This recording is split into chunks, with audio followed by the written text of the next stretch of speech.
जिन्हें हम मानते हैं कि वो पंचर पुत्र हैं, हमें ऐसा लगता है ये कहकर के हम हंस सकते हैं। उन्होंने इस देश में कभी रैली नहीं निकाली कि हम बेरोजगार हो गए हैं।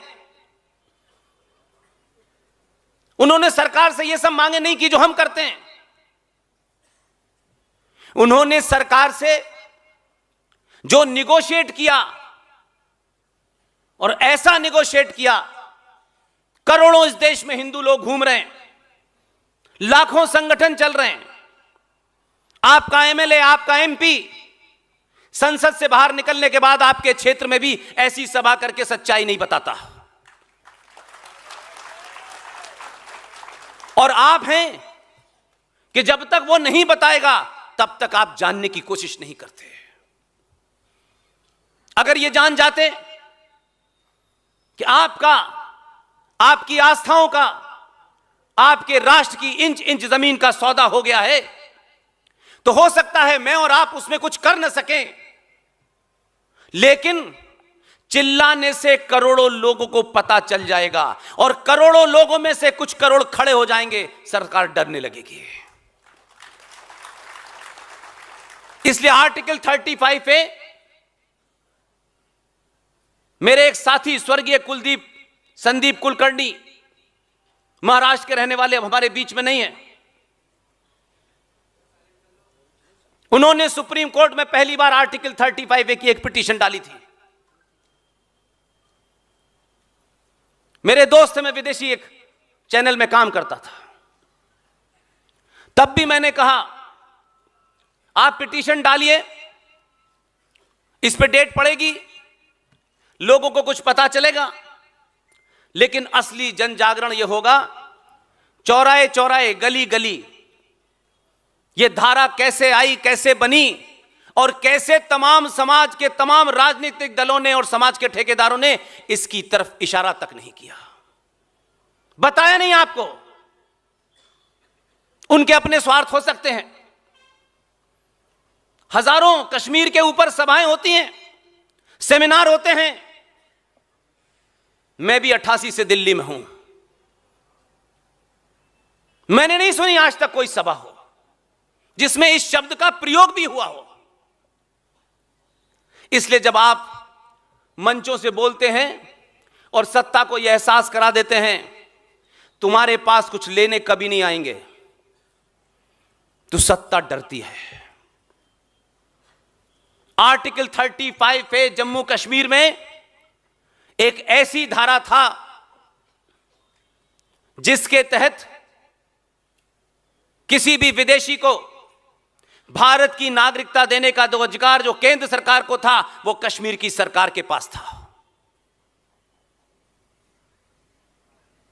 आप बोलिए पूरी ताकत से, हमने तो 2019 के एक पार्टी के मैनिफेस्टो में पहली बार सुना,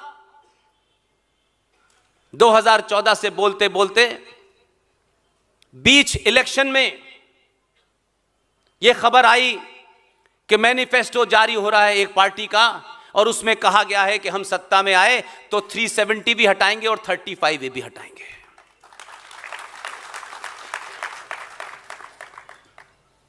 ये 370 हटा, 35A हटा, ये सारी कहानी सबको पता है।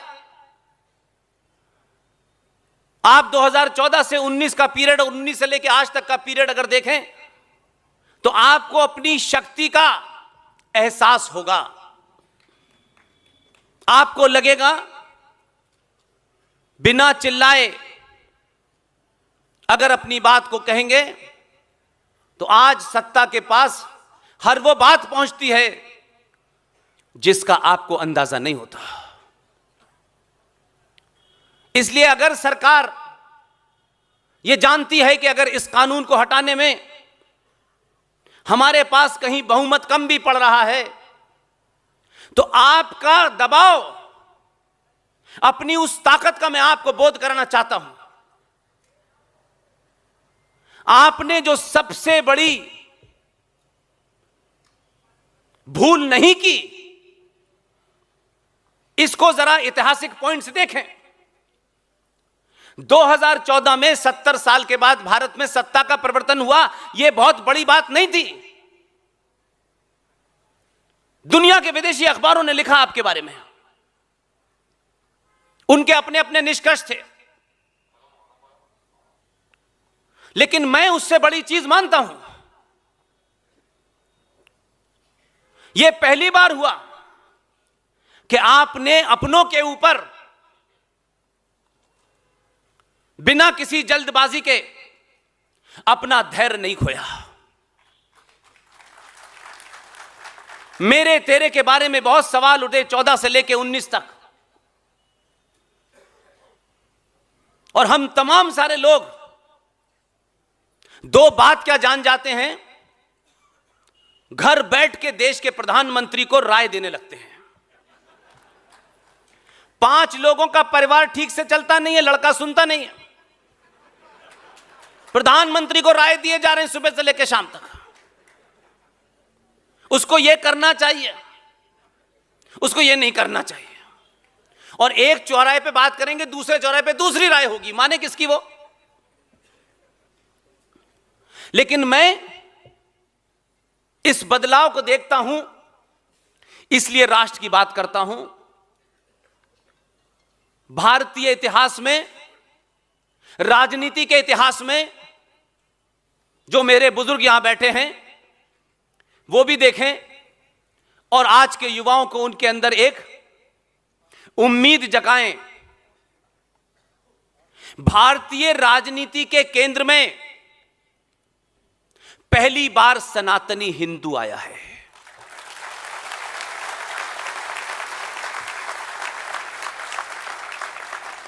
चुनाव होते थे, चुनाव से पहले राग अलापा जाता था। यहां 2.5% ऊंचा पजामे वाले हैं, वहां 3% ब्राह्मण हैं, यहां ठाकुर हैं, यहां बनिया हैं, यहां यादव हैं। ये तमाम डाटा जो किसी ने आज तक नहीं देखा, लेकिन ये आ जाता था।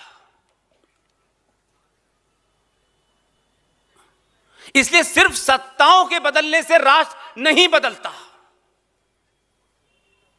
राष्ट्र के बदलने से सत्ता का मिजाज बदलता है।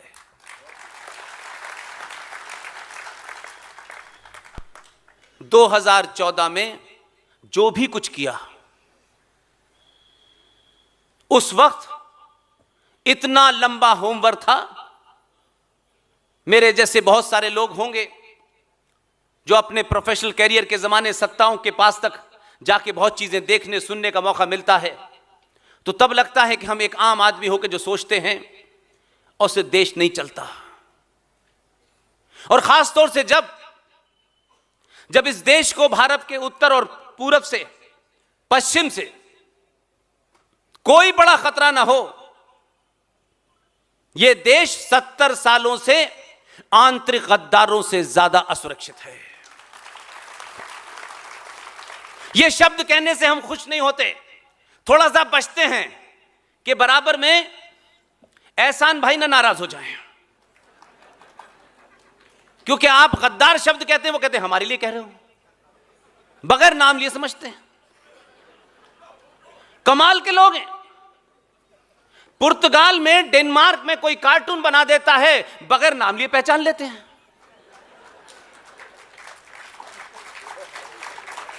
उसमें किसी ने कोई लिखा नहीं कुछ, लेकिन कहते हैं ये उनकी है, उनकी। भाई तुमने पहचान लिया, तुम जानो, हमने तो कुछ लिखा ही नहीं। इसलिए जब आप पड़ोसी की चिंता करते हैं तो राष्ट्र नहीं बचता। मेरे लिए भारतीय समाज में बड़ा बदलाव यह है कि 14 के बाद पूरी दुनिया को लगता था कि ये वही लोग हैं जो 4 घंटे से ज्यादा किसी एक जगह बैठ नहीं पाते, इतने मतभेद हैं इनके अंदर। लेकिन 2019 का आम चुनाव भारतीय राष्ट्र की सनातन शक्ति को पहचानता है। और आपने बहुत सारे सवाल किए, लेकिन आपको पहली बार बोध हुआ कि 5 साल बहुत कम हैं और 283 सीटों से बात नहीं बनेगी। इसलिए आपने अपना धैर्य नहीं खोया, आपने आदमी से सवाल नहीं पूछा, ऊंच नीच में नहीं फंसे। यह बात अलग है कि उस सत्ता के अंदर बहुत से बैठने वाले लोग अंदरूनी तौर से बड़े षड्यंत्र कर रहे थे, लेकिन कुछ कर नहीं पाए। और 2019 जब पैदा हुआ, तब पहली बार सत्ता में बैठने वाले लोगों को बोध हुआ कि इन्होंने थोड़ा बहुत जो रास्ता भागने का था वो भी बंद कर दिया है। अब हम कोई लॉजिक नहीं दे सकते कि हमारे पास 283 हैं, अब 303 है। यह आपकी सामूहिक शक्ति का दबाव है। आप इस पे यकीन करिए कि भारतीय इतिहास में, संसदीय इतिहास में एक घटना घटी, क्योंकि हम लोग हंस के उड़ा देते हैं और खुश हो जाते हैं, और खुश होकर इतनी गुदगुदी हमारे पेट में बचती है कि हम सोचते हैं बस ऐसे ही होने वाला है। 2019 का मैंडेट आपकी सामूहिक ताकत ने भारतीय संसद के अंदर एक ऐसा करिश्मा करने पर आपने मजबूर कर दिया कि पूरी दुनिया देखती रही। बहुत कम लोग जानते हैं, इसलिए यह दबाव आप सबसे कहता हूं, बालाघाट के शेरों के सामने कहता हूं, आप इस दबाव को